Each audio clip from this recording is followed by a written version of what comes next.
예, 안녕하세요. 부동산학개론 공인중개사 자격시험 부동산학개론 30회 해설 강의를 한번 해보도록 하겠습니다. 30회 이제 부동산학개론은 난이도가 최근 10년 사이에 역대급으로 출제된 것이 아닌가라는 생각이 듭니다. 쭉 살펴보니까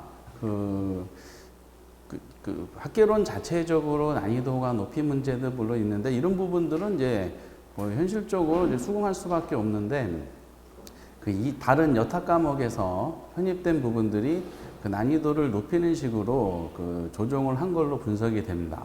그러니까 이제 이 부분이 난감한 것이 1차만 하신 분들은 굉장히 이제 힘들었지 않았을까. 1차만 하신 분들은 평균적으로 한 50점대가 형성되지 않을까라고 생각할 정도로 조금 이제 굉장히 힘든 형식으로 출제를 했다라고 분석이 되고 있습니다. 그래서 이제 이거는 앞으로는 중개사 시험이 이제 동일 날짜에 1, 2차를 같이 보니까 출제원들의 의도는 1, 2차를 할 때 과목의 성격상 개론이다 보니까 1, 2차를 이제 같이 한다라고 가정을 하고 출제를 앞으로 하겠다라고 이제 가이드를 제시한 것이 아닌가라는 우려 섞인 이제 예측을 하게 될 수밖에 없네요. 굉장히 고생하셨고요. 지금부터 학개론에 대한 논리를 이제 난이도 있는 부분들을 중심으로 한번 해보도록 하겠습니다. 1번의 경우는 이제 기본적인 게 나왔었어요. 복합 개념에 대한 논리로서 경제적 개념과 기술적 개념을 구분하는 게 나왔는데 답은 2번이죠. 이거는 수월했어요. 2번도 이제 자연적 특성에 대한 설명인데 장기 투자 이렇게 나왔으니까 이거 영속성 여기까지 무난했습니다. 그래서 2번의 경우는 정답이 3번입니다. 근데 3번 문제가 갑자기 이제 정책론에 대한 논리를 하면서 우리 학교론 입장에서 이제 경제적인 효과, 내용 이런 걸로 내는 것이 아니라 공법상의 정책 수단을 이제 쭉 집어넣습니다. 상당히 어려울 수밖에 없어요. 여기서부터 1차만 하신 분들은 숨이 막히지 않았을까라는 생각이 듭니다. 우선은 이제 1번이 개발의 환수제. 요거는 이제 학교론에서 다루고 있는 내용이에요. 개발의 환수제도는 거기 보신 것처럼 물가 상승분을 초과하는 것이 아니라 정상지가 상승분을 초과해서 이렇게 질문이 나왔어야 돼요. 정상 상승분을 초과해서 초과된 부분을 이제 불로소로 보고 이걸 환수하는 제도죠. 물가 상승분이 아니라 정상지가 상승분 이렇게 이건 학계에서 다뤘던 내용이고요. 근데 2번은 이제 오리지널 공법 내용이죠. 거기 보신 것처럼 장기 발전 방향을 제시하는 종합계획이다. 이거는 도시군 관리계획이 아니라 도시군 기본계획이에요. 여기서부터 1, 2차 하신 분들이 이제 갈라지기 시작했어요. 그래서 도시군 기본계획이죠. 3번은 이제 개발 손실제도는 토지용계 결정 종래 용도에 강화되는 것이 아니라 완화되는 것이 아니라 강화됨으로 인하여 해서 이렇게 바꾸셔야 되고요. 내용도 개발 부담금 제도가 아니라 개발권 양도 제도다라고 했어야 됩니다. 그래서 3번은 틀렸어요. 이것도 아마 학개론에서 일정 부분을 좀 다루기 때문에 조금 이제 탈락시킨 지문이 아닌가라는 생각이 듭니다. 4번도 주택법상에 완전히 이거는 이제 공법 내용이죠. 거기 보신 것처럼 리모델 주택 마련 또는 리모델링 하기 위해서 결성하는 주택조합의 주택법령상에는 3가지가 있죠. 거기 보신 거 지역주택조합, 직장주택조합, 리모델링 주택조합이 있다. 이게 정답이었었어요. 이걸 어떻게 풀어요? 1차만 하신 분들이. 그래서 4번은 이제 정답이 되고, 4번이 정답이 되고요. 그리고 이제 재건축 부담금제도 오리지널 공법 문제죠. 이거는 거기 보신 것처럼 주거환경 정비 법령이 아니라 이거는 재건축 초과의 환수에 관한 법률에서 다루고 있는 내용입니다. 재건축 초과 환수에 관한 법률이 몇 년 전에 생겼을 때 이 부분은 이제 재건축 초과의 환수 제도가 만들어졌었죠. 어쨌든 이제 옳은 것은 이제 3번은 4번이 정답이고요. 4번은 토지 용어로 이걸 무난하게 낸 거죠. 여기까지는 5번이 틀렸죠. 아니, 5번이 정답이죠. 소지가 이제 정답이 되고요. 1번은 건부지 개념이고요. 2번은 이제 필지죠. 필지. 3번은 이거 퍼락지 개념이고요. 4번이 빈지죠. 3번하고 4번이 바뀌었어요. 그래서 정답은 5번입니다. 그래서 이제 3번이 충격 줬다 하더라도 4번이 이렇게 나와서 이제 무난하다 생각을 했고요. 그리고 이제 5번은 이제 이것도 주거환경정비법상의 정비사업에 대한 논리죠. 정비사업 논리가 3가지가 있잖아요. 거기 보신 것처럼 주거환경 개선사업과 재개발사업, 재건축사업이 있는데 이건 학개론에서도 일부 다루곤 있어요. 주거환경 개선사업 극히 열악, 재개발은 열악, 그리고 재건축이 양호. 아마 이런 식으로 분류하신 분들은 공법 문제이긴 하지만은 그나마 좀 쉽게 풀지 않았을까라는 생각이 듭니다. 그래서 5번은 정답이 1번이 됩니다. 6번 문제는 이제 그 작년에도 그랬는데 조세 종류가 계속 나오고 있네요. 근데 거기 첫 번째가 이제 기억이 보유 단계인데 국세다라고 했어요. 그럼 보유 단계인데 국세가 아닌 것이 3번하고 4번이 이제 탈락되죠. 재산세는 지방세니까. 그리고 5번의 양도소득세는 처분 단계니까 3, 4, 5번은 탈락되고 그 1번, 2번 종합부동산세는 작년에도 나왔던 지문입니다. 그래서 작년 기출문제 하신 분들은 요거는 1, 2번 중에 하나겠구나 해서 따져봤고요. 니은번이 이제 지방세라 그랬는데 양도소득세는 국세잖아. 처분 단계고. 그래서 이거는 1번으로 답이 이제 쉽게 맞췄어요. 이거는 논리적인 측면이기 때문에 조세 종류죠. 6번은 1번. 7번은 수요 공급에 관한 설명으로 옳은 거 이렇게 나왔죠. 그 정답은 5번인데 이거는 무난하게 냈어요. 그 1번은 가격이 상승하면 공급량은 증가하죠. 공급 법칙이니까 틀렸고 2번과 3번은 수요량이든 공급량이든 이거는 이제 실제가 아니라 사전적 개념으로 의도된 양을 말합니다. 2번, 3번은 동시에 탈락됐고 건설 종사자들의 임금이 상승하면 공급이 감소하잖아요. 공급이 감소하면은 균형 가격은 상승하게 돼 있어요. 근데 하락이 아니죠. 상승으로 바꾸셔야 되고 답은 5번이죠. 가격 외에 다른 요소가 영향 주면은 수요량이 변했어요. 이거는 가격이 다른 요소니까 수요 변화로서 곡선 자체가 움직입니다. 정답은 5번입니다. 그래서 앞면에 1번부터 7번까지 보면은 여기까지는 그래도 이제 그나마 낫어요. 그래서 3번 문제만 좀 그렇고 이 정도만 나오면 괜찮겠구나라고 생각을 했을 겁니다. 근데 그 다음 페이지 이제 넘기기 시작하면서 장난을 치기 시작했어요. 8번 문제인데 8번은 이제 우리가 계속 나오고 있는 내용 중에 하나 있었어요. 다만 조금 확장시켰죠. 거기 가격 탄력성이 0.6이 나왔습니다. 그럼 수요의 가격 탄력성. 수요의 가격은 0.6에 나왔고요. 그럼 가격 탄력은 가격끼리 해야 되겠죠? 가격이 몇 퍼센트 변하면 각각 3% 변했다 그랬어요. 3%가 이제 상승하면은 크기가 이제 이거 1.8%죠? 1.8%가 가격과 수요랑 반대 방향이니까 감소 이렇게 됐을 겁니다. 근데 소득 탄력성도 주어졌네. 소득 탄력 0.4라는 것은 얘가 정상제를 말합니다. 그럼 소득은 소득끼리 해야 되니까 소득도 3%가 상승했다 그랬어요. 그러면 1.2%가 되고요. 상승이니까 뭐가 된다? 정상제니까 증가. 이렇게. 그리고 이제 옵시텔 가격의 아파트 수의 교차 탄력성이 0.2가 주어졌어요. 0.2란 말은 그 대체제를 말하죠. 그 대체제도 명시해 줬습니다. 이것도 3%가 옵시텔 가격이 상승한 것이 아파트 수요량에 충격 준다는 거죠. 그 끼리끼리 하면 되니까 3% 곱하기 0.2니까 0.6%가 대체제니까 증가가 돼요. 그러니까 이 아파트는 자체 가격 상승이 한 1.8% 감소에 의한 것이 소득이 한 1.2% 증가하고 옵시텔 가격이 0.6% 증가가 다 결합하면은 결과적으로 제로가 됩니다. 그렇죠. 그럼 전체적으로 수요량은 변하지 않았다는 뜻이야. 그러면 정답은 5번이 되는 겁니다. 이렇게. 그래서 여기까지 이제 그 정답이 5번이었었고요. 그리고 9번 문제. 공공재에 관한 일반적인 설명. 공공재라는 것은 비경합성과 소비면에서 비배제성을 가진 재화를 말하죠. 그래서 공공재를 시장기능에 맡기면은 사회적 요구되는 적정 생산량보다 적게 생산된다. 이런 논리야. 비경합성이라는 것은 이제 비공동 소비로 이어지고요. 비배제성은 이제 무임차자 내용이죠.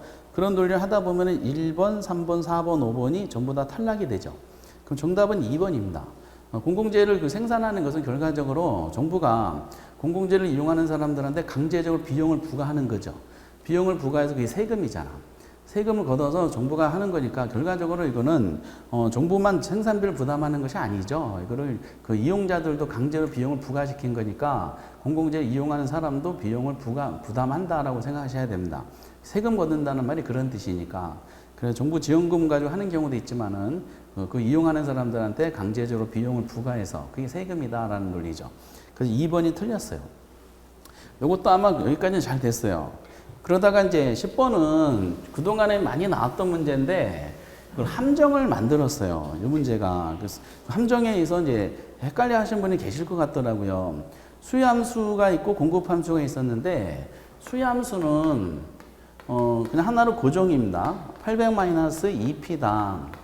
근데 이제 공급함수가 그 P값이 주어졌어요. P1은 200이었는데 얘가 공급함수가 P2는 300으로 변할 때 균형 거래량의 변화를 물어봤어요. 균형이란 말은 수요량과 공급량이 일치하는 거잖아요. 그러면은 P값이 200이니까 일치하게 만들려면은 요거 최초의 균형과 새로운 균형을 비교하면 되거든요.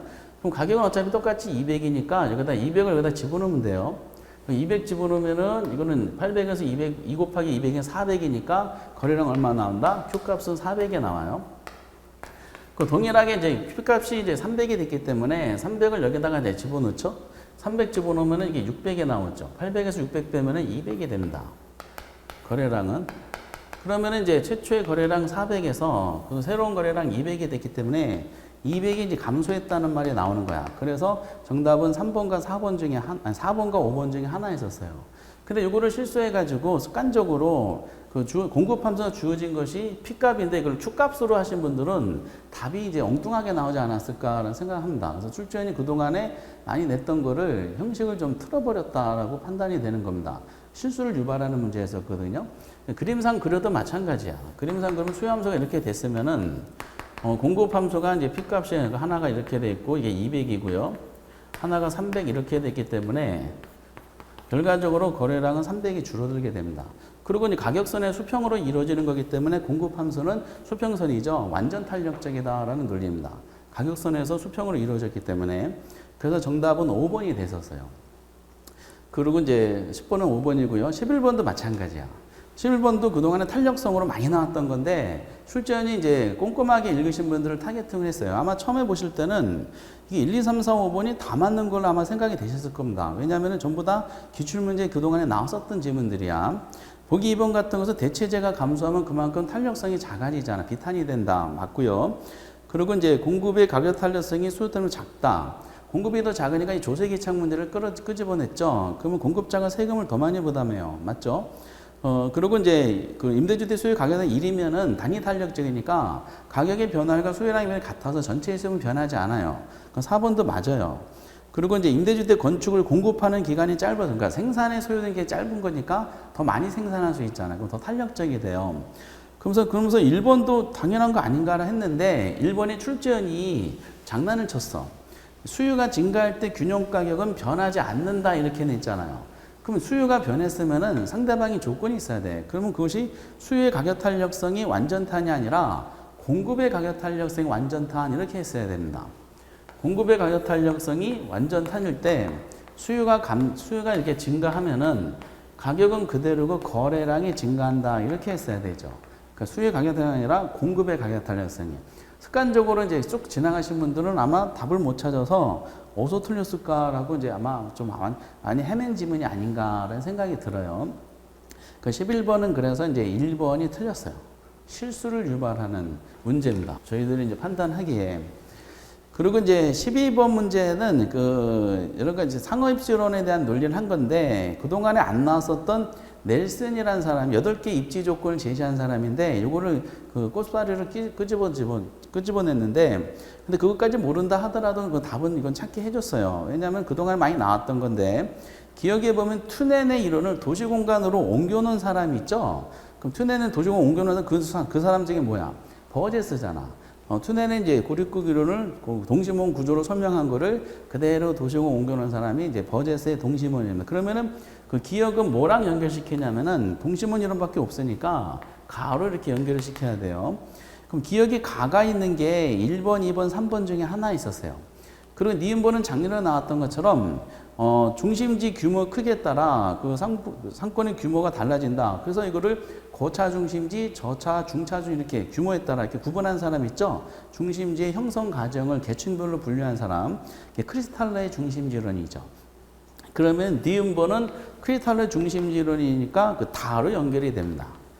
그 니은이 다로 연결된 것은 3번밖에 없었어요. 그리고 이제 디귿은 이제 사실상 처음 나온 건데 8가지 입지 조건을 이제 제시한 넬슨의 소매 입지 이론이다라고 봅니다. 그럼 그런데 거기까지는 안 간다 하더라도 두 개만 알아도 답을 찾게 해줬던 12번은 그냥 그동안에 나왔던 문제라고 분석이 돼요. 그리고 이제 그 정답은 3번이었었어요. 그리고 허프 문제도 마찬가지인데 허프는 그 대도시 내 소비자들의 소비 행태를 점포 단위로 구매하는 소비 행태를 논한 이론이죠. 그래서 레일리 중력 법칙을 확장한 이제 확률 모형으로 했는데 차이점은 이제 점포가 두 개 도시 가정하는 것에서 두 개 이상의 점포 가지고 했고 그리고 이제 거리의 제곱에 거리의 마찰 계수를 강조했어요. 이 문제는 마찰 계수를 강조한 거야. 마찰 계수는 어떤 점포까지 도달하는 데 걸리는 시간적인 거리를 말합니다. 그런데 거기 보시고 정답이 이제 1, 2, 3, 4번은 다 무난한 지문들이었었어요. 5번엔 전문품하고 일상용품 비교했을 때 일상용품은 말 그대로 이제 그냥 일상적으로 쓰는 흔한 물건을 구매하는 거예요. 그래서 조금만 거리가 멀고 조금만 이제 도달하는데 난감한 상황이 발생하면 안 가려고 그래요. 횡단보도 있으면 안 가려고 그래요. 근데 전문품점 같은 것은 판매하는 점포가 정해져 있잖아. 그래서 어떤 이제 거기까지 도달하는데 장애인이 있다 하더라도 그 전문품이 필요한 사람들 그 장애인을 극복하고 현장에 꼭 가려고 합니다. 때문에 전문품점의 경우가 일반 일상용품 경우보다 마찰 계수 값이 더 작아요. 이게 저항을 극복하고자 하는 의욕이 강하기 때문에 그렇습니다. 더 크다라고 설명이 되어 있죠. 잘못된 내용이죠. 그래서 정답은 13번은 5번입니다. 오히려 이런 부분에서 좀 헷갈릴 수도 있습니다. 그 14번은 이제 입지 이론에 대한 설명인데 모두 고르시오 이렇게 설명이 돼 있어요. 처음 나온 사람이 니은번이야. 니은번은 래쉬는 이제 대부분 래쉬는 이제 상호입주론자인데 우리 수험서에는 이 공호입주론자로 설명한 수험서가 좀 많이 있더라고요. 유명한 상호입주론자입니다. 근데 어쨌든 호이트 이제 보시다시피 호이트는 이제 교통망 딱 나면 뭐다? 호이트를 하셔야 되지. 교통망이 이제 발달한 지역으로 이제 고소득층 중심으로 거주하게 되고 고소득층이 거주하는 이제 지역을 중심으로 해서 주공간이 이렇게 배치되는 그 과정을 도시 내부가 형성되는 과정을 논한 이론입니다. 기억은 그래서 맞아요. 니은번의 래쉬는 이제 수요 측면에서 시장 확대 가능성이 높은 분에 위치해야 된다. 점포를 했을 때, 그래서 이제 상호입주론에서 이제 처음 나온 사람이다. 참고하시고요. 그러다가 이제 투넨이 또 나왔어요. 투넨은 완전히 단절된 고립구를 가정해서 작물 재배, 생산배, 수송배 반영. 그래서 생산배하고 수송배 나면 누구야? 투넨이잖아. 그 투넨에 대한 논리는 너무 확실해서 디귿은 반드시 들어가는데 디귿이 4개나 되고요. 호이트도 이제 도로교통망을 중심으로 발달한다는 것이 나왔기 때문에 기억하고 디귿은 확실하게 맞고요. 기억과 디귿이 확실히 맞으니까 3번하고 5번 중에 하나가 아니었는가. 그래서 수요 측면에서 우리가 공업주를 할 때도 배번은 비용 측면을 강조한 것이고 그리고 이제 래시라는 사람은 이제 수요 측면을 강조한 이런 식으로 약간 논했었습니다. 그래서 이제 어쨌든 또 보니까 틀린 말이 없는 것 같아요. 그래서 이것도 좀 푸시는데 좀 난감하지 않았을까라는 생각이 들었던 문제입니다. 정답은 이제 5번이어서 다 맞게 해줬어요. 그래서 이제 1번부터 7번까지는 한 문제가 좀 까다로웠는데 8번부터 14번까지가 조금 이제 난이도가 높아졌어요. 두 번째 면에. 그래서 8번도 우리가 평소에 잘 안 풀었던 문제였었고 10번하고 11번은 아주 장난을 쳤어. 이게 평소에 일상적으로 풀었던 거를 이제 조건을 바꿔가지고 글자를 바꿔서 장난을 쳤고요. 그리고 12번과 14번 같은 경우는 평소에 안 나왔던 거를 이제 하나씩 새로운 이론들을 이제 집어넣기 시작했네요. 상호입주론 이런 부분에서. 그래서 이제 점점 그동안의 과제가 점점 내용이 확장되는 경향이 있었는데, 그리고 너무 많이 나왔어. 상호입주론 이쪽 파트가 너무 지나치게 중복해서 많이 나와가지고 문제 배열이 좀 이상하다는 느낌이 좀 잘못된 것이 아닌가라는 생각이 들었던 파트입니다. 두 번째 면이 좀 난이도가 높아지기 시작했고요. 세 번째 면이 이제 15번부터 시작하는데 주택 여가 현상은 무난하게 냈죠. 그 1번이 정답이잖아요. 이거는 그냥 아마 다 맞췄을 거야. 그리고 16번 문제는 이제 입지 개수에 대한 문제입니다. 입지 개수는 이거는 그래도 계산 문제 중에 그나마 푸실 수 있던 계산 문제인데, 입지 개수는 특정 산업이 전국에 차지한 비율을 그 지역에 차지한 비율을 나눈 거죠. 그러면 거기에 그 두 가지 산업을 물어봤어요. X 산업하고 이제 Y 산업에 대해서 물어봤는데, X 산업에 대해서 또 물어본 게 A 지역을 물어봤고 Y 산업은 B 지역을 물어봤어요. 두 개 지역밖에 없다 그랬으니까 그 입지에서는 전국분의 지역이다 보니까 전국의 종사자부터 아는 게 판단 중요하겠죠. 그럼 기억에 들어갈 거 X 산업의 입지 개수야. A 지역에 대해서. X 산업 A 지역. 그럼 전국 비율을 따지면 돼. 이거 데이터만 인용만 하면 돼. 이런 문제는 그래도 그나마 나아요. 전국 비율이 400에서 전국의 종사자가 400인데 그 중에서 X산업 종사자는 240. 데이터 집어넣으면 됩니다. 그리고 이제 A적 보니까 전체 종사자 수가 200 중에서 그 몇 명이죠? 그 100명이죠. 그럼 요거를 이제 0.5를 이거 나누면은 이게 얼마 나오면 0.83 정도가 나옵니다. 그 다음에 이제 Y 산업에 대해서는 B지역을 물어봤네. 같은 식으로 하면 돼요. 전국의 종사자 수가 400인데 그 Y 산업은 이제 160이고요. 전국에. 그리고 이제 B지역에서는 200에서 그 종사자 60이야. 이걸 나누면 얼마가 나오냐면 0.75가 나옵니다. 그 계산기가 있으면 금방 풀었던 문제 중에 하나죠. 그래서 16번은 3번에 대한 논리가 나오죠. 그 17번은 이제 유동화 이제 효과가 오랜만에 나왔는데 이거는 답이 4번으로 금방 눈에 띄었어요.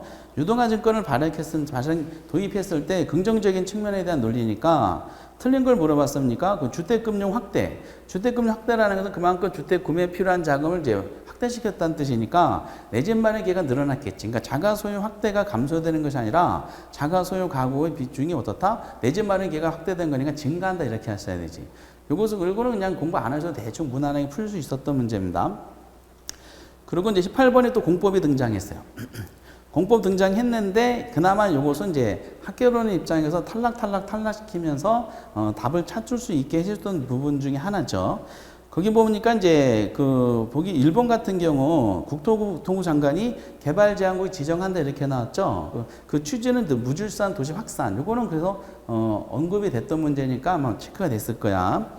그 보기 3번 같은 경우는 정부는 이제 토지 비축 건물을 주행한다. 어디에 설치되어 있다? 한국토지주택원. 요것도 이제 학교론에 다루는 거죠. 4번은 이제 토지를 경제적 효율적으로 이용하고 공공증. 이거는 얼마 전에 나왔던 질문이지. 용도지육제 목적이죠. 이것도 학교로는 풀 수 있는 내용이고. 그리고 5번은 투기과열지구를 지정한다 국토교통장관이. 이거는 공법 문제지. 그러니까 2번하고 5번이 공법 문제야. 그러니까 1번, 3번, 4번은 학교론에서 탈락시킬 수 있는 내용인데 다행스럽게 옳게 나와서 2번하고 5번 중에 하나인데 헷갈렸을 거야. 근데 거기 보니까 2번은 그 택지 소유 상한 제한 택지상한 법률에 의해서 택지에 대해서 소유 상한은 초과해서 해당 토지의 초과 소유 부담. 우리가 작년에도 나왔던 것처럼 택지 소유 상한제는 폐지된 법률입니다. 없어졌어요. 그래서 초과 소유 부담금, 택지를 초과해서 소유할 때 부담금을 부과하는 제도가 사라졌어요. 그러니까 택지 소유 상한한 법률이라는 것을 이제 명시했으면 그나마 좀 쉽게 맞췄을 텐데 그것이 없이 갑자기 하다 보니까 현행 법에 있는 건가 보다 해가지고 헷갈려 하셨던 부분 중에 하나 있었습니다.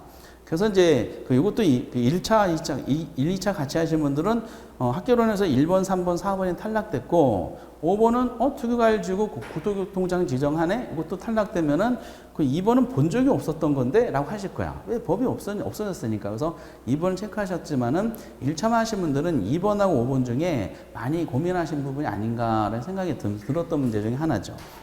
결과적으로 어려웠었던 문제죠. 그리고 이제 19번 문제는 개발 사업에 대한 논리입니다. 이것도 이제 공법과 같이 묶어서 나왔어. 거기 보니까 이제 1번에 프로젝트 파이낸싱이 나왔죠. 프로젝트 파이낸싱은 물적 담보 없이 부동산을 프로젝트 자체가 창출하는 미래의 현금 흐름을 대상으로 해가지고 은행에다 담보를 적용해서 미래 현금을 담보를 적용해서 프로젝트를 성공시키는 자금을 대출받는 거야. 그러니까 은행은 물적 담보 없이 개발 필요한 자금을 조달해 주다 보니까 위험이 클 수밖에 없어서 많은 이해관계자가 필요합니다. 보증보험 같은 많은 이해관계가 필요하고요. 그런 이해관계자가 이제 개입이 되면서 개발업, 은행 입장에서는 위험을 분산시키는 효과. 이것도 이제 PF의 기본 논리입니다. 1번은 그래서 맞아요. 지금 틀린 걸 찾는 거니까. 근데 2번에 이제 신탁 방식이 있죠. 신탁 방식은 내용이 틀렸잖아. 신탁 방식은 뭐예요? 우리가 이제 작년에도 물어봤던 것처럼 토지 소유자가 토지를 소유권을 이전시키죠. 소유권을 이전시킨 다음에 소유권을 이전받은 신탁회사가 건축자금을 조달해서 관리 처분해가지고 이거를 이익에 남는 거를 수익증권 수익자한테 이제 되돌려주는 걸 말하는 거죠. 근데 그것이 아니라 수익증을 교부받아 수익증을 담보로 금융기관 대출 그런 내용이 아니잖아. 토지신탁 개발에 대한 문제입니다. 그래서 토지 개발 신탁이라는 건 다시 소유권을 이제 신탁회사에 넘겨주면 신탁회사가 그걸 이제 본인이 개발 자금을 조달해 가지고 개발 사업을 완성시키고 그 수익을 수익증권 수익자한테 되돌려주는 방식, 이거를 우리가 신탁 방식이다라고 시험에 나왔던 거야. 근데 그걸 담보에서도 대출받는 그런 방법이 아니라는 거죠. 그래서 2번이 틀렸어요. 이렇게. 나머지 3, 4, 5번은 전부 공법상에서 나오는 내용이죠. 그나마 조금 부드럽게 냈었죠. 도시개발법상 보기 3부 보니까 개발사업 시행 방식은 환지 방식, 수용 방식, 혼용 방식이라고 되어 있고요.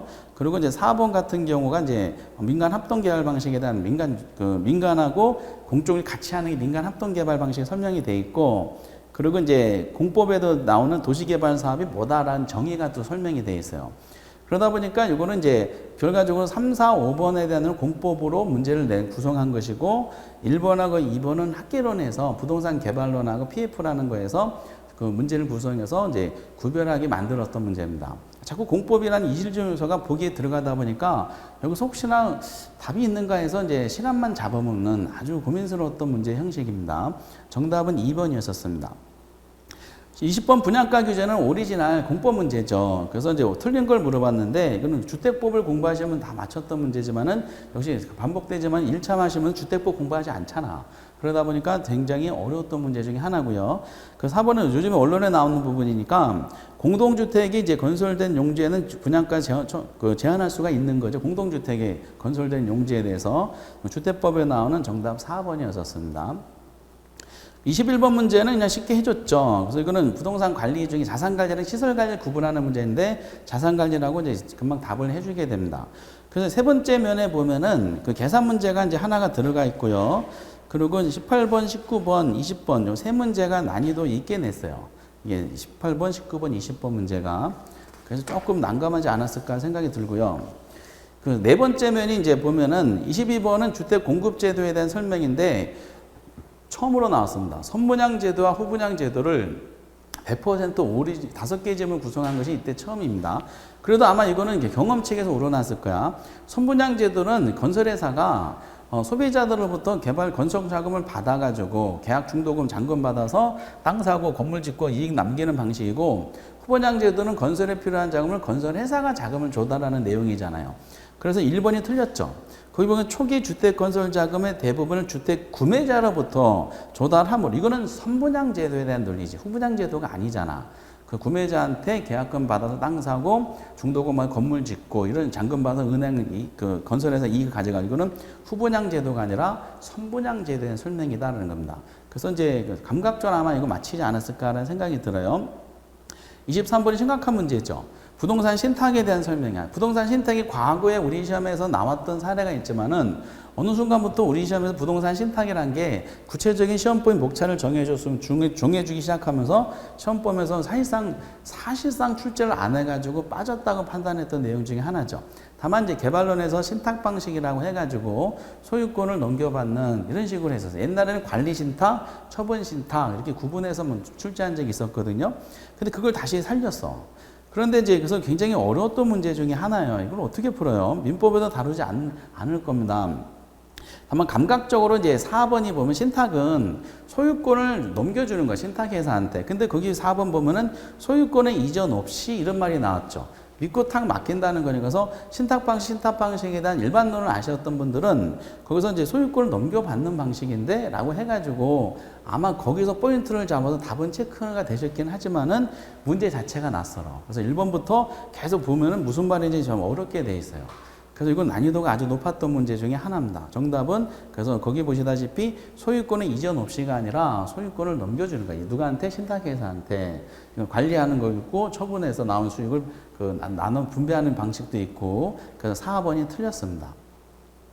그리고 이제 24번은 이제 투자론에서 화폐제한 가치 일반적인 내용이 나왔어요. 옳은 걸 모두 고르시오 그랬어요. 거기 보니까 기억에 은행으로부터 주택 구매 자금을 대출한 가구가 매월 상환할 금액을 산정하는 경우에 감칙. 이거는 많이 나왔던 거죠. 이건 저당상수 개념이잖아요. 그래서 기억은 탈락이 됐어요. 기억에 들어간 거 탈락되면은 1번, 3번, 5번이 탈락이 돼요. 결과적으로 나머지 세 중에 하나인데, 니은의 연금이 현가계수와 저당 역수관계. 이거 흔한 지문이죠. 연금 현가계수와 저당 역수관계다. 니은분은 꼭 들어가야 돼요. 근데 나머지가 다 들어가 있네. 그리고 1번은 이제 탈락되면서, 근데 2번 아니면 4번 둘 중에 이제 하나가 되겠죠. 디귿에 연금의 미래 가치 있죠. 매 기간마다 나왔으니까 이거는 일정 금액 나왔어요. 반복되네 연금이야. 그리고 미래 일정 시점, 미래 시점에서의 금액이네. 그러면 연금 나왔고 미래 시점 나왔으니까 연금의 내가계수라고 해야 됩니다. 연금의 내가계수 제대로 돼 있네. 그렇죠? 그리고 이제 디귿도 맞네요. 나머지 리을인데 일시불의 현가계수는 할인율이 상승한 자간이다. 이것도 맞네. 정답은 4번이 되죠. 일시불 현가계수 공식은 1 플러스 R에 N승분의 1이 일시 현가계수잖아요. 그러니까 할인율이 높아질수록 분모가 커지는 거니까 결과적으로 얘는 현가계수가 작아지게 되는 논리죠. 그래서 이제 리을번은 맞아요. 정답은 기역을 지은 나머지 니은, 디귿, 리을이 들어가 있는 4번이 정답이 됐던 겁니다. 이건 그나마 무난했던 문제고 25번 문제는 이제 현금 흐름에 대해서 아주 쉽게 냈어요. 정답 3번이죠. 그 세전은 순영업소득 부채 서비스액을 가산한 것이 아니라 순영업소득 부채액을 차감한 거죠. 그렇죠? 이건 뒤에 문제에도 연결이 되다 보니까 이건 쉽게 맞힌 걸로 분석이 됩니다. 25번은 정답이 3번입니다. 그리고 이제 26번은 이제 기대수익, 포트폴리오 기대수익을 구하는 건데 이걸 보통 그동안에는 결과를 보여주던 문제인데 구성 요소를 물어봤죠. 포트폴리오 기대 수익률은 포트폴리오 기대 수익률이 아니라 개별 예산 기대 수익률.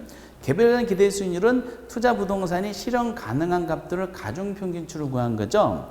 거기 보니까 이제 비관 정상 낙관이 나왔어요. 그건 이제 비관적일 때 예상 수익률이 4%고 곱하기 그때 확률이 20%예요. 0.2 더하기. 그리고 정상적일 때가 여기 가로가 돼 있죠. 네모 곱하기 확률이 40%. 더하기. 그리고 이제 낙관적일 때가 10%죠. 10% 곱하기 확률이 40%. 이게 몇 %다? 8%다 라고 주어진 거니까 여기에다 X값을 친 거지. 그럼 요거는 0.8%고요. 요거는 이제 4%잖아. 그럼 이게 두 가지 더하면 4.8이죠. 그럼 4.8이 넘어가면 0.4 곱하기 네모는 4.8이 넘어가면은 3.2죠. 그럼 0.4로 나누면 되죠. 그럼 이게 얼마다? 8%가 되는 겁니다. 거기에는 이제 얼마 들어간다? 8%가 들어가야 돼요. 요거는 그나마 계산 중에 이제 무난했던 문제고 27번. 이 주는 포트폴리오 문제가 오랜만에 나왔는데 답은 쉽게 전통적인 걸 쉽게 해줬네요. 체계적 위험이 감소되는 것이 아니라 비체계적 위험이죠. 포트폴리오 관리 대상 되는 것은 체계가 아니라 비체계. 체계는 분산 투자 제거할 수 없으니까 답은 1번이 되는 거야. 이거는 이제 무난했고요. 28번도 할인연금 수지 분석법 하면서 순영가법, 수익성지수법, 내부순위법 해가지고 3개가 있잖아요. 근데 내부순위라는 것은 현금 유입의 현가와 유출현가를 같게 만드는 할인율이다. 이 말은 순영가를 0, 수익성지수를 1로 만드는 할인율이야. 근데 거기 순영가를 1로 만드는 할인율이라 되어 있죠. 틀렸죠? 순영가가 1이 아니라 뭐라고요? 0으로 만드는 할인율이다 라고 하셔야 됩니다. 그래서 22번부터 28번까지 요 면은 네 번째 면인가? 요 면의 경우는 거기 이제 아주 난이도가 있는 문제 23번이 있었고요. 그리고 나머지는 이제 여기는 그나마 무난했네요. 23번, 그리고 계산 문제가 어려워하시니까 계산 문제는 이제 26번 문제가 좀 힘들었었고요. 여기는 좀 그랬습니다. 그리고 이제 28번까지 보고 29번. 이런 형식의 문제가 엄청 어렵게 많이 느껴지시는 내용이죠. 왜냐하면 이건 시간을 많이 걸리는 문제죠. 요건을 잘 보셔야 됩니다. 거기 보니까 담보대출액은 이제 1억 원이고요. 담보 연간 연료금상이 500인데 가격이 이제 2억짜리야. 근데 차입자의 연소득이 이제 1,200만 원이다. 근데 가능 총소득이 2천. 투자 금액을 막 섞어서 냈습니다. 가능 총소득이 이제 얼마가 나왔냐면은 2,500만 원이 딱 주어졌네요. 2천만 원. 그럼 공실을 빼야 되겠죠? 공실이 지금 얼마 주어졌냐면은 그 둘레 6번째 점에 대손 가능 총소득이 25%야. 2천만 원에 25%니까 250이 빠지죠. 그럼 유효 총소득이 나온 거죠. 그럼 1,750만 원이 됩니다. 아니 2,500이 아니라 500에 빠지죠. 죄송합니다. 25%는 4분의 1이니까 그러면 이제 그 공실이 가능 총소득이 25%니까 2천만 원에 25%니까 이제 500에 빠지니까 1,500만 원이 됩니다.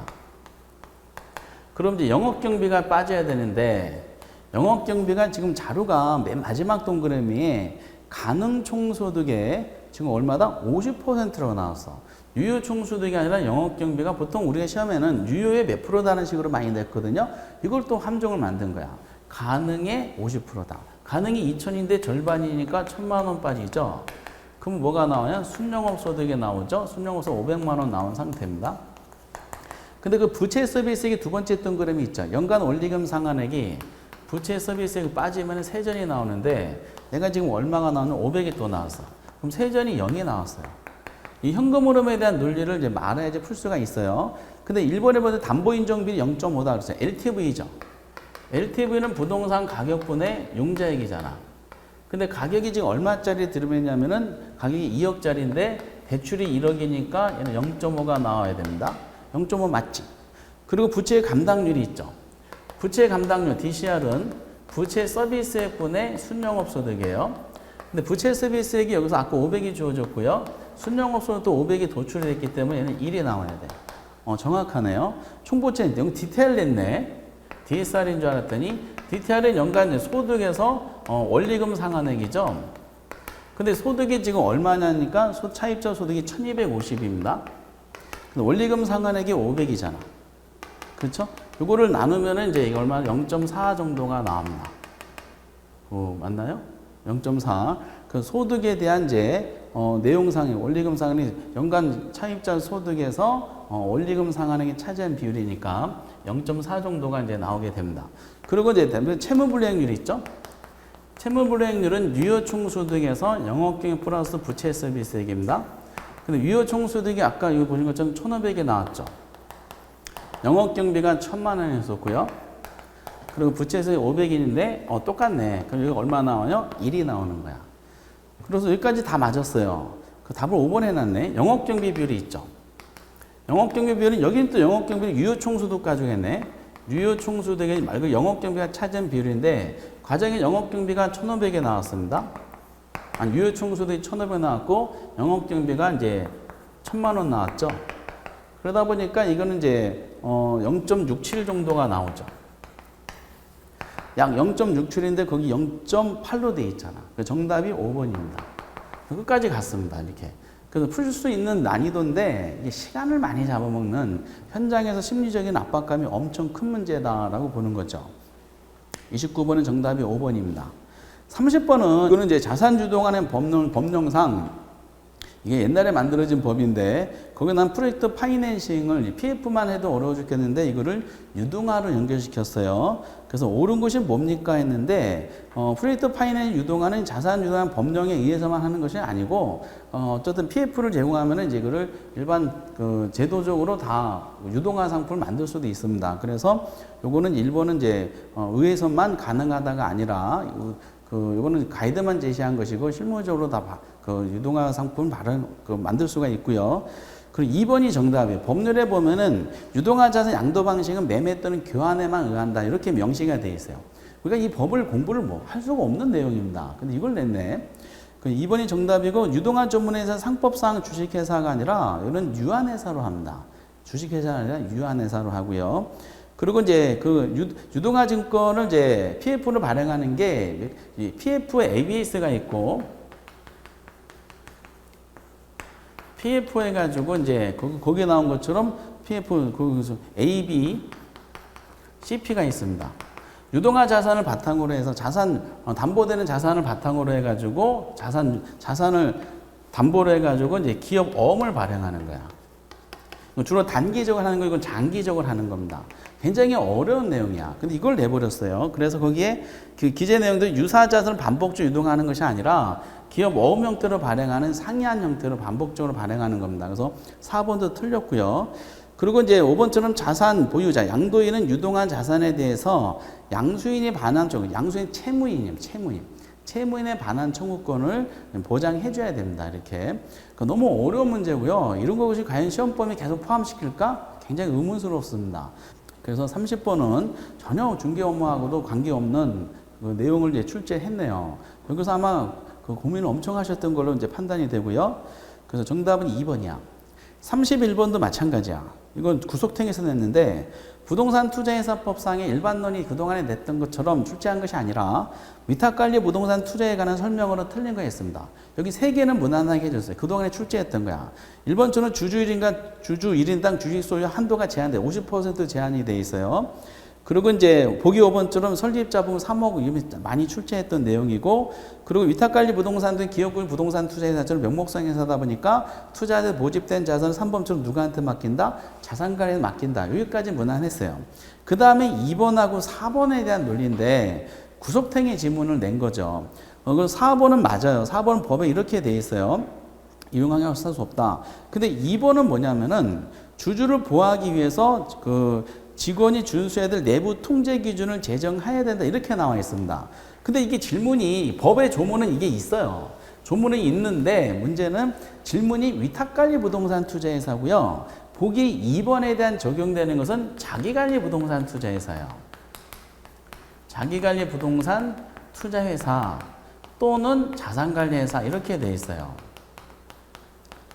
자기관리는 직접 운용하는 거잖아요. 그리고 위탁하고 기업은 어차피 자산관리회사한테 맡길 거야. 그러면 두 회사를 통제하는 겁니다. 이렇게 직접 운영하니까 요걸 통제하고, 위탁은 여기한테 넘겨주니까 요걸 통제하는 겁니다. 그래서 자기관리 또는 자산관리회사 이렇게 했어야 되는데 거기에 문제 자체가 위탁관리 부동산 투자회사 여기에 대한 질문이다 보니까 잘못된 겁니다. 그래서 이제 2번의 경우는 자기관리회사 또는 자기관리 부동산 투자회 또는 자산관리회사의 경우에만 적용되는 조문이다라고 규정이 되어 있어요. 그래서 1번, 3번, 5번은 탈락됐는데 2번인가 4번인가를 엄청 고민하셨던 아주 난감한 문제 중에 하나예요. 그렇다고 이거를 우리가 구속행위까지 있고 수백 개 조문을 다 하기는 정말 어려웠던 문제 중에 하나입니다. 쉽게 맞출 문제인 줄 알았더니 여기도 이제 아주 힘들어졌던 문제고요. 그리고 이제 정답은 그래서 31번이 2번이 됐어요. 그 32번 같은 경우는 현금 유입 현재 가치를 구하는 내용인데 이거는 원리만 잘 알면 답을 맞췄던 문제 중에 하나입니다. 향후 3년간의 순영업소득이죠. 현재 가치를 합계다. 근데 다음은 이제 어쩌고저쩌고 나왔어요. 근데 연간 임대료 총 수익이 나왔죠. 1년차, 2년차, 3년차 이렇게 이제 규정이 되어 있습니다. 근데 1년차 때 이제 5천만 원에서 출발했어요. 근데 얘가 매년 200씩 늘어난다 그랬어. 2년차 때 5,200, 3년차 5,400. 요거를 이제 좀 난이도를 조정한 거지. 순영업소 나오는 거니까 영업경비가 주어져야 돼요. 영업경비가 두 번째 동굴 같더니 1년차 때 2,000부터 출발했습니다. 그래 놓고 매년 100씩 늘어났네. 그 2,100, 요건 2,200. 이렇게 나왔습니다. 그럼 순영업소득이 산정이 됐죠. 그럼 이건 3,000이고요. 2차원호 때는 이건 3,100이고요. 3차원호 때는 3,200이 나왔어요. 근데 요게 무슨 가치? 현재 가치야. 얘는 1년치 거 할인하고요. 얘는 2년치 거 할인하고 3년치 거 할인하는 하나씩 땡기기 위한 일시불의 현가계수가 1년, 2년, 3년치가 주어져야 돼. 마지막 자료가 이렇게 주어졌잖아.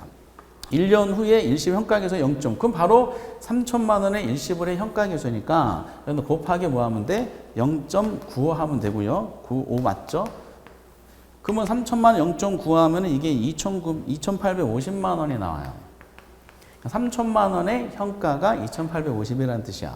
두 번째 년도는 3,100인데 2년치 할인할 거 아니야. 그 할인한 율이 얼마가 나왔냐? 0.9590이 나왔습니다.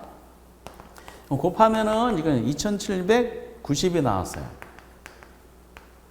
3년 차 거는 이제 1년, 2년, 3년을 땡겨야 되니까 0.85라고 3년 차 일시 현가계에서 주어졌어. 요거 하면 2,720이 나옵니다.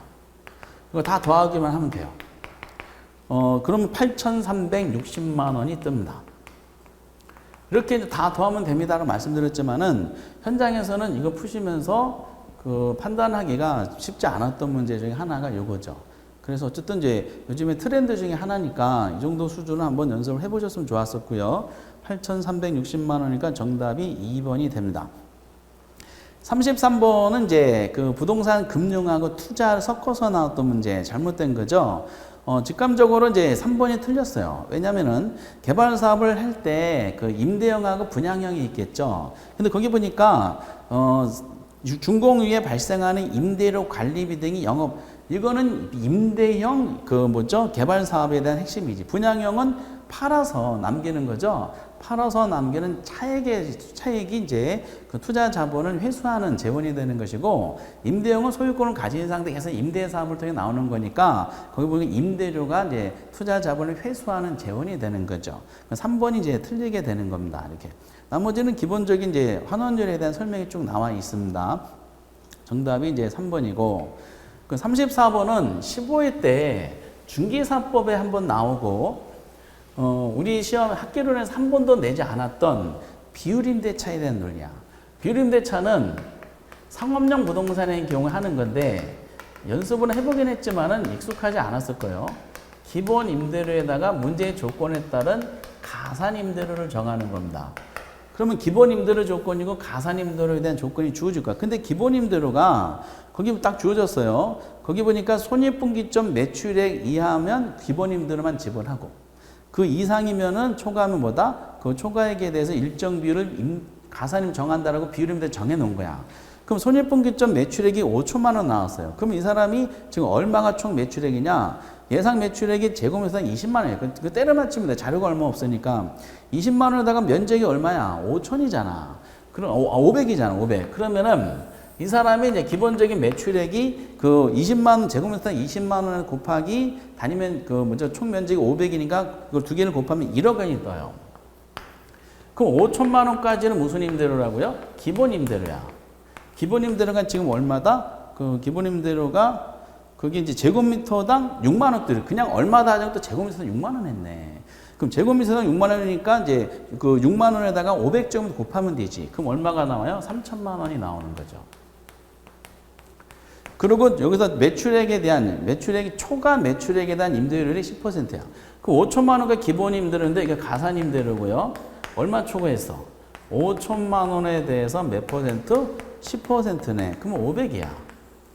그럼 결과적으로 얼마 나오냐? 두 개 더하면은 3,500만 원이 정답이 되는 겁니다. 정답은 4번이 돼요. 4번. 이렇게. 그래서 요거는 이제 낯설을 뿐이지 한번 쫙 도전해 보신 분들은 그래도 어떻게 답이 나오지 않았을까라는 생각이 들었던 문제고요. 35번 감정평가 오히려 부드럽게 냈어요. 감정평가 규칙에 대한 설명이다. 답이 5번이죠. 하도 많이 나왔던 거. 기준 시점은 가격조사를 완료한 날짜지, 거기 보신 것처럼 가격조사를 개시한 날짜가 아니잖아. 가격조사를 완료한 날짜. 그래서 35번은 정답이 5번이 됩니다. 그래서 요 다섯 번째 면은요, 다 어려웠어요. 그 다섯 번째 29, 30, 31, 32, 그리고 이제 33, 29번부터 33번까지 난이도가 다 상이야. 굉장히 힘들었던 문제 중에 하나 있었습니다. 34번도 중이고요. 35번은 뭐 풀었던 문제고요. 그리고 그 다음 마지막 면에 이제 36번부터 40번까지 되어 있는데, 36번에 시상가액 조정에 대한 논리는 여러 번 나왔었으니까 답은 쉽게 맞췄을 겁니다. 이것은 시상가액 조정은 산술평균하는 것이 아니라, 인정되는 것이 아니라 무슨 평균치? 가중치료예요. 가중치료에서 계산 문제가 28회 때 이미 나와가지고 이건 아마 쉽게 맞히지 않았을까라는 생각이 들어요. 오히려 감정평가 계산 문제가 더 쉬워. 37번 같은 경우는 수익환원법에 의해서 가격을 구하는 방법이죠. 수익환원법의 직접환원법은 순수익까지 하는 거죠. 수익가격을 구하기 위해서 순수익을 뭘로 하면 돼요? 환원율로 나누면 됩니다. 근데 이 문제는 난이도를 업시키려면 환원율까지 구하게 해야 되는데, 환원율이 그 10%라고 주어졌어요. 그럼 이것만 구하면 돼. 근데 가능총소득부터 출발할 수밖에 없겠죠. 가능총소득이 8천만 원이 제시를 해줬어요. 이제 공실을 빼야 되죠. 공실 및 손실상당액이 거기 얼마다? 가능의 10%야. 그러면 8천의 10%니까 800에 빠지면은 유효총소득이 얼마가 나오냐? 7,200만 원이 나옵니다. 그리고 이제 여기다가 뭘 빼야 돼? 영업경비. 그럼 역시 에이스는 영업경비 문제입니다. 순영업소득을 할 때 영업경비 항목 중에 수선유지비 400, 화재보험료 100, 그리고 재산세 200. 이게 전부 다 영업경비 항목이야. 영업이 포함되는 거 안 되는 구별하는 문제죠. 그럼 400, 100, 200 더하면 얼마죠? 총 700이 빠져요. 700에 빠지면 6,500만 원이 됩니다.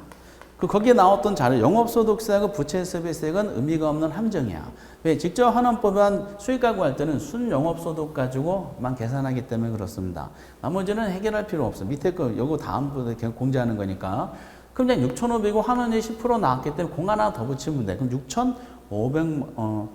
6억 5천만 원이 정답이 되겠죠. 그 정답은 2번이 되는 겁니다. 6억 5천만 원. 요거는 오히려 더 쉬웠던 문제 중에 하나입니다. 투자론의 가이순 전후에 대한 논리만 알면은. 그 38번은 가격 공시에 관한 법률. 요것도 이제 그나마 오히려 감정표가 쉽게 해줬어요. 중간이 더 어려웠는데, 3번이 명확하게 틀렸죠. 표준주로 선정된 토지에 대해서는 표준지 공시가가 개별 공시가로 봐요. 그렇기 때문에 개별과를 결정 공시할 필요가 없다 그랬어요. 표준지 자체가 뭐가 된다? 개별이 돼. 그 정답은 3번이 되는 겁니다. 39번도 이제 이거는 압박값만 같지, 이거는 공시지가 기준법으로 토지가 구하는 방법이죠. 공시가 기준법 토지가 구할 때는 비교 표준지를 구해야 되고요. 그리고 시점 수정하고요. 그리고 이제 지역요인 비교하고 개별요인 비교하고 그 밖엔 비교해서 나온 게 토지 가격입니다. 이게 이제 CG 계획이라고 학원마다 좀 다르니까 이런 식으로 했어요. 근데 대상 토지가 어디냐면은 이게 자료를 잘 찾아야 돼. 일반 상업지역이고 상업용이야. 그러면 이 땅을 평가해야 돼. 지금 목적물이. 소재지 동그라미 첫 번째. 일반 상업지역 상업용이고. 근데 표준지가 두 개가 있어요. 둘 중에 하나를 이제 선택하는 거잖아. 비교할 수 있는 표준지를 선정, 요거를 이제 포인트로 잡은 거지. 여기서부터 헷갈리면 안 됐던 거죠. 근데 거기 보니까 기호 이런 경우는 일반 공업지역이야. 근데 대상 토지는 어디 있어? 일반 상업지역에 있는 거잖아. 그러면 기호 1이 비교 표준지가 아니라 일반 상업지 기호 2가 뭐다? 비교 표준지가 돼. 그 비교 표준지 공시지가가 얼마가 나왔어요? 200만 원이 제시됐죠. 시점 수정. 시점 수정 자료가 두 번째 지가 변동률이 있어요. 그러면 공업지역은 필요 없고 상업지역 가지고 해야 되잖아요. 상업지역이 5% 상승했대. 어디서부터? 공시 기준일부터 시작해서 기준 시점까지. 그럼 5% 상승이니까 1.05. 곱하기. 그리고 그 바로 밑에 지역용 비교는 표준지와 대상 토지는 인근 지역. 같은 지역이 있네. 동일 시장 지역이 있다 보니까 인근 지역의 사례 선택할 때는 뭐다? 지역용 비교를 할 필요가 없어. 이건 할 필요가 없어. 개별용. 개별용 비교의 대상 토지는 표준지 기호 1, 2에 비해서 대상이 표준지 비해서 몇 퍼센트? 10% 우세라고 돼 있잖아요. 우세니까 100분의 110이니까 1.1. 1.1이야. 그러면서 상승식으로 계산하라, 좀 곱하기로 하라는 뜻이야. 그리고 그 밖에 이거는 보정할 필요가 없다고 나왔어요. 그럼 필요한 것은 비교 표준지를 선정할 수 있는 능력, 요거를 캐치한 거다라고 이 문제는 분석이 돼요.